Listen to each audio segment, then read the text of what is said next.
Before we get sentimental with this voiceover, let's have some fun facts about cows first. According to the Food and Agriculture Organization, there are 1.4 billion cows worldwide. If all the cows in the world decide to invade our country, each of us will have to fight 14 cows. And that's a lot of cows to fight for one man. Not unless he's married, and then he can handle two.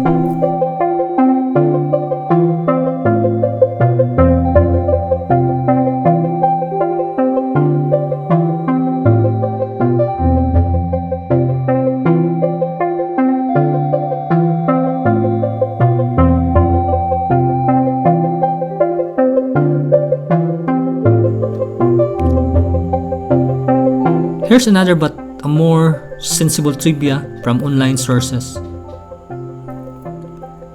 Cows are a prey animal, and to assess predator detection, their eyes are located on the sides of their head rather than the front. Because of that, cows have what is called as 300-degree panoramic vision. It is similar to the panorama feature of your smartphone. This means they can see things in all directions without moving their heads. The downside is that they cannot see what is directly behind them.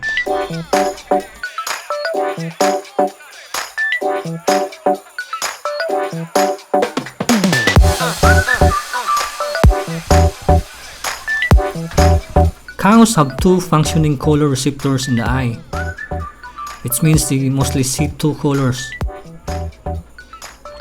A common misconception about cows is that they are enraged by the color red. Something provocative is often said to be like a red flag to a bull. This is a myth. In bullfighting, it is the movement of the red flag or cape that irritates the bull and incites it to charge.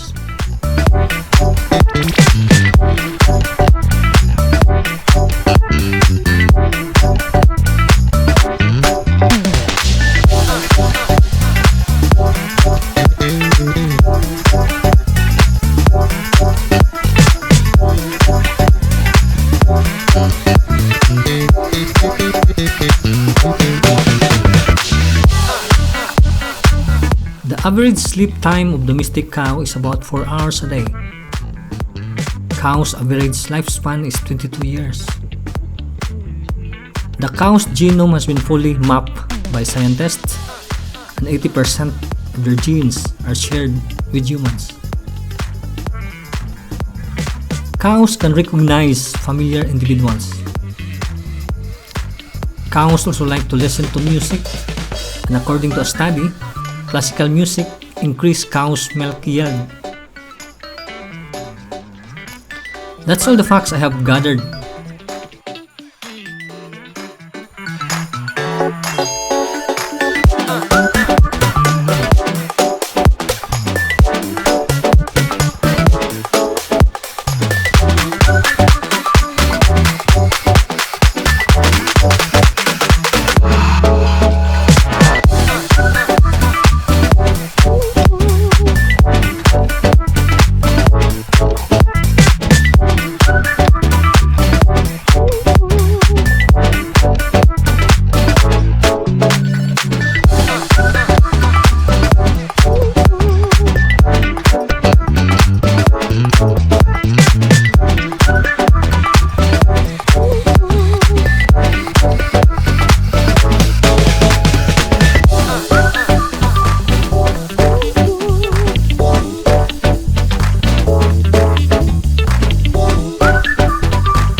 Now for the melodramatic part.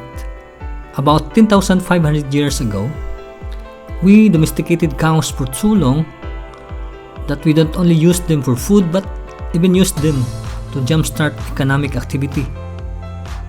In as early as 9000 BC, both grain and cattle were used as money or as barter.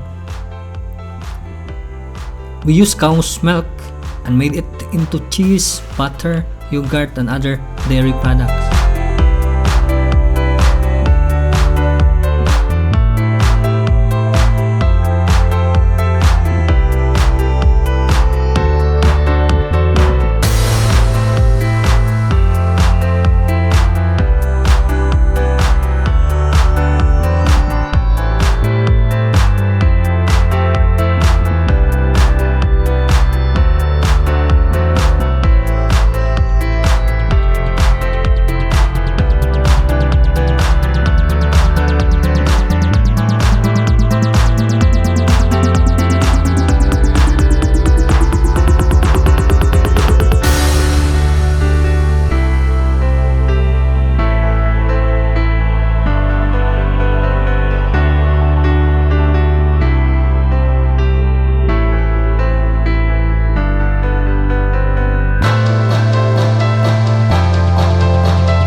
Not only that, we use them as helpers in farms and other forms of labor to carry heavy loads for us.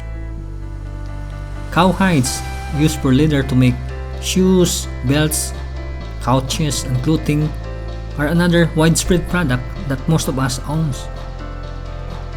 We exploited them excessively not only for food, clothing, and house fixtures, but for some sporting games and entertainment as well, including rodeo and bullfighting.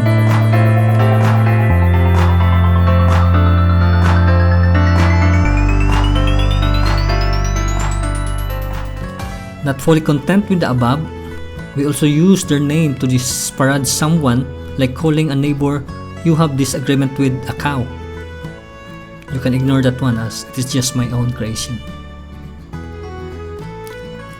It is sad to note that approximately 300 million cows, including dairy cattle, are put out each year for food, and it is increasing annually.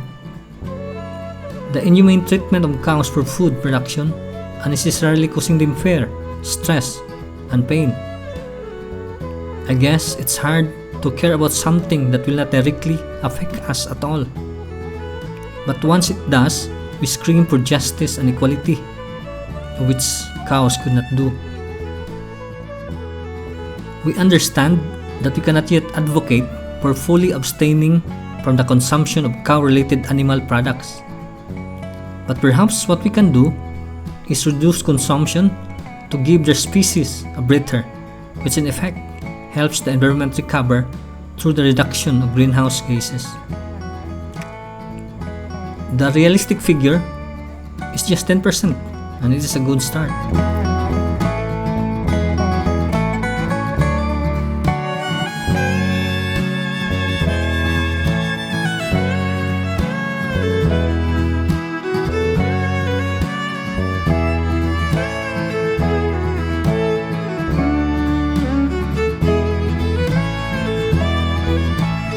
According to a study done by the Australian National University, worldwide average meat consumption could be realistically reduced by 10% to reduce the already substantial impact of livestock production on greenhouse gases. This would also reduce health risks associated with very high consumption of red meat products. With that, we can still do our part with no drastic measures required. We just have to reduce meat consumption by 10%. Reduce consumption to lessen the burden not only for the cows and the environment but also for one's health. So this video is just a call for sympathy and a tribute to the cows for their sacrifices so that humans will thrive. Now let's go back to reality. Thanks for watching and have a nice day.